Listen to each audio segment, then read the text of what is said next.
안녕하십니까. 내가 목사다. 김종현 목사입니다. 오늘 제가 어제 방송을 못했어요. 어제 방송을 못했는데 저희 집에 굉장히 춥습니다. 저녁에 굉장히 추운데 어제 제가 녹음한 거를 편집을 하다가 깜빡 졸았어요. 눈을 떠보니까 아침이더라고요. 그래서 방송을 못 올렸고 또 그 추위 때문인지 오늘 하루 종일 체해서 약 먹고 이제야 좀 진정이 됐습니다. 지금 새벽 3시 10분 전인데요. 이제야 좀 진정이 돼서 이제 방송을 하려고 합니다. 네, 어제 제가 방송 못했던 것에 대한 변명이었고요. 오늘 여러분들과 제가 잠깐 나누고 싶은 말씀은 감사입니다. 감사. 여러분은 여러분의 삶에 대해서 얼마나 감사를 하고 계십니까? 여러분이 지금 숨 쉬고 있는 것 감사하십니까? 여러분의 자녀가 오늘도 아침에 건강하게 일어난 것에 대해서 여러분 감사하십니까? 아니면 여러분이 오늘 아침에 물론 토요일이라 출근하지 않으시는 분들이 많으시겠지만 오늘 우리 가족과 여러분의 삶을 위해서 직장이 있다고 하는 것에 대해서 여러분이 감사하십니까? 아니면 여러분과 하나님이 늘 함께 계시다고 하는 그 믿음을 주시고 그리고 그것을 경험하게 하신 것을 여러분 감사하십니까? 아니면 여러분 가장 가까이에 있는 여러분의 남편 그리고 여러분의 아내가 곁에 있다는 것에서 감사하십니까? 이거는 조금 글쎄요. 감사가 아니라 좀 하나님께 돌리도 해야 될 거 아닌가 이런 생각을 하실지도 모르겠습니다만은 여러분 삶에 있는 그 모든 것에 대해서 여러분 감사하십니까? 저희 집 앞에 낙엽이 이제 다 지고 있습니다. 거의 다 졌고요. 집이 차가워집니다. 집이 차가워지고 이제 감기도 걸리고 또 그 차가운 것 때문에 제가 오늘 체하기도 하고 제가 살면서 이렇게 체해서 이렇게 머리가 아파본 적이 거의 없었던 것 같아요. 정말 뭐 토할 거 머리가 아프고 하는데 정신을 못 차리겠다 그러더라고요. 그래서 감사했습니다. 이 아픔 때문에 정말 체한 사람들을 그 사람들의 마음을 알 수 있어서 저는 오늘 사실은 감사한 마음이 있었어요. 물론 그래 당신은 목사니까 그렇게 말할 수 있어 라고 얘기할지 모르겠지만 저도 여러분들과 똑같아요. 목사? 글쎄요. 여러분 믿음이 좋아서 목사가 되는 거 아니에요. 저는 목사가 되기 위해서 준비되어진 것이죠. 믿음과 어쩌면 전혀 상관이 없을 수도 있어요. 여러분들의 믿음과 여러분들의 신앙이 훨씬 크고 견고하고 더 깊을 수 있습니다.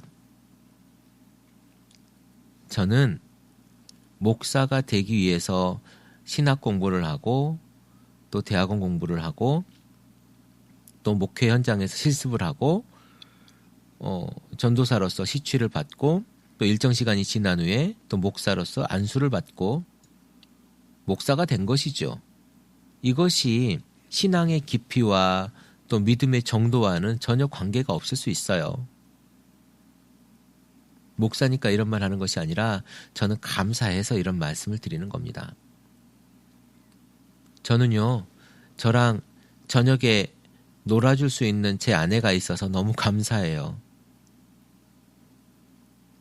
따뜻하게 손 잡아줄 수 있고 제가 아프다고 먹지도 않을 약을 잔뜩 사온 제 아내에게 감사합니다. 쳐다보지도 않네요. 네, 옆에서 제가 데리고 나와가지고 지금 옆에 앉혀놓고 방송을 하는데 저는 좀 이기적이에요.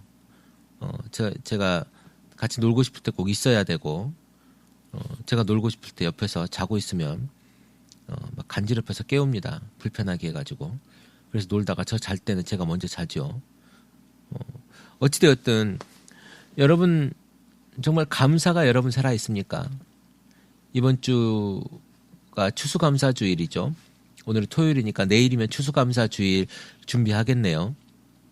교회 강단에 호박이며 뭐 여러 가지 야채며 쌀도 있을 수 있고 이런 여러 가지들 추수할 것들을 추수한 것들 농사지은 것들을 사다가 앞에다가 이제 장식을 하죠. 추수감사주일 장식이 제일 또 풍성하지 않습니까? 웬만큼 해서는 표도 안 나고 그런 것들을 장식하고 하나님께 감사 예배를 드리죠.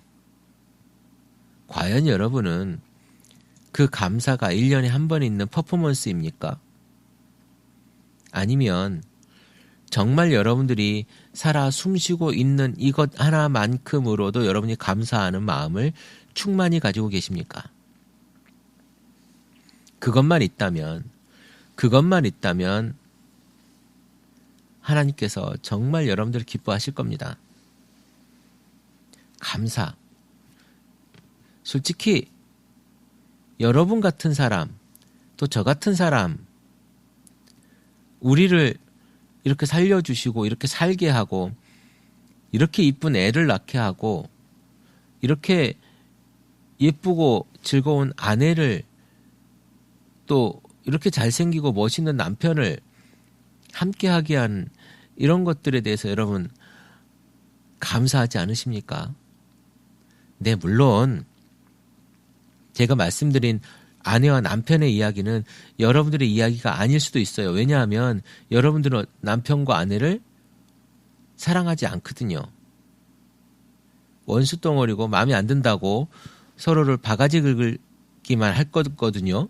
그런데 조금만 시각을 달리해서 본다면 전혀 다른 사람이 보일 겁니다. 아직 그런 훈련들을 여러분들이 하지 않아서 그래요. 오늘 여러분 어제인가요? 어제가 수능이었죠. 어제가 아니죠. 목요일 날. 그렇죠. 목요일 날이 수능 시험 보는 날이었는데요.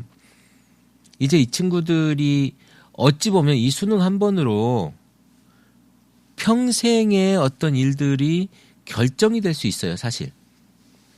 내가 지방대를 가느냐, 인서울에 있는 대학을 가느냐, 아니면 서울에 있는 대학을 가느냐, 서울대학을 가느냐가 갈라지는 거예요. 그러다 보면 그 사람들이 나온 그 출신 성분으로 인해서 내가 어느 직장에서 어떤 동문들과 연결되느냐, 그리고 그 동문들의 위치가 어디에 앉아 있느냐에 따라서 그들의 삶이 결정된다는 거죠. 그런데요, 중국에 이런 이야기 있지 않습니까? 인생지사 세옹지마라고 이런 이야기가 있습니다. 어떻게 될지 모르는 거예요. 그곳에 정말 좋은 일이 있을 수도 있고 정말 나쁜 일이 있을 수도 있고, 그리고 그것은 또 해석하기 나름 아니겠습니까? 분명 그 속에 여러분들을 향한 오늘 이번에 시험 본 여러분들을 향한 하나님의 계획이 분명히 녹아 있을 거예요. 그리고 여러분들이 지방대를 가고 여러분들이 어쩌면 전문대를 가고 이런 것들이 글쎄요, 하나님께서 여러분들에게 주신 맨 처음에 달란트대로 여러분이 최선을 다했다면 이것에서 감사하셔야 돼요. 이것이 여러분들에게 주신 하나님께서 주신 거예요. 뺏은 것보다 주신 게 낫지 않습니까? 없는 것보다 있는 게 낫죠. 여러분들에게 있는 만큼 여러분들이 최선을 다하고 그것을 받았다면 하나님 땡큐 하십시오. 부족하다 하면 늘 내가 비참한 겁니다. 1등 못해서 3등하고 5등하고 만등하고 2만등 하면 그거 어떻게 여러분 감당하겠습니까? 그러나 그 자리에서 바울이 감사했었던 것처럼 내가 자족하는 법을 배웠노니 믿는 자에게는 능치 못함이 없느니라. 여러분 자족하면, 여러분 스스로에게 만족하면요, 예수 믿는 사람들한테서 부족함이 없고 능치 못할 것이 없는 거예요. 여러분들의 삶 속에서 한시라도 개 같은 짓을 하는 남편이라도 아니면 가끔 미친 척하는 아내가 있을지라도 세상에 옥상에서 떨어져 내려도 살아남을 만큼 질이 나쁜 비행 청소년이 우리 자녀일지라도 감사하십시오. 아직 우리가 숨쉬고 있음에라도 감사하십시오. 그리고 우리가 가족임에라도 감사하십시오. 그럴 때 하나님께서 여러분을 기뻐하실 겁니다. 그 가족, 그리고 우리가 살아있는 것, 이것이 감사지요. 제가 늘 감사하는 게 뭔지 아십니까? 우리 아내에게 매번 쌀을 사면서 여보, 우리가 이렇게 쌀을 살 돈이 있음에 감사한 거 아니야? 라고 이야기합니다. 그러게. 우리 아내의 대답은 그렇습니다. 그러게. 그런 작은 것에서 감사한다면 더 큰 것도 감사할 수 있어요. 저랑 아내랑 며칠 전에 밖에 나가서 하늘을 쳐다봤어요. 저희는 여기가 별이 너무 예쁘기 때문에 하늘을 쳐다보면 정말 별이 반짝이거든요. 우리 아내가 그 별들의 반짝이는 것을 보고 저에게 감동하면서 이야기하더라고요. 별 참 예쁘지 않아? 그 밑에 지나가는 구름이 참 예쁘지 않아? 어릴 때 동산에 누워가지고 구름의 모양을 이야기했던 것처럼 저 구름은 공룡이 입 벌리고 있는 것 같아. 저 구름은 사자가 입을 벌리고 있는 것 같아 라고 하면서 하늘을 쳐다보면서 너무 예쁘다라고 이야기를 하더라고요. 어디 가도 있는 별이죠. 그런데 우리가 볼 수 있음에, 더 많이 예쁘게 볼 수 있음에 감사하는 거죠. 여러분, 이게 감사합니다. 오늘도 다 좋지는만은 않았을 테지만 그 감사에 여러분들의 입술이 촉촉히 적셔지기를 기도해 봅니다. 크리스찬 TV 내가 목사다 김종현 목사입니다.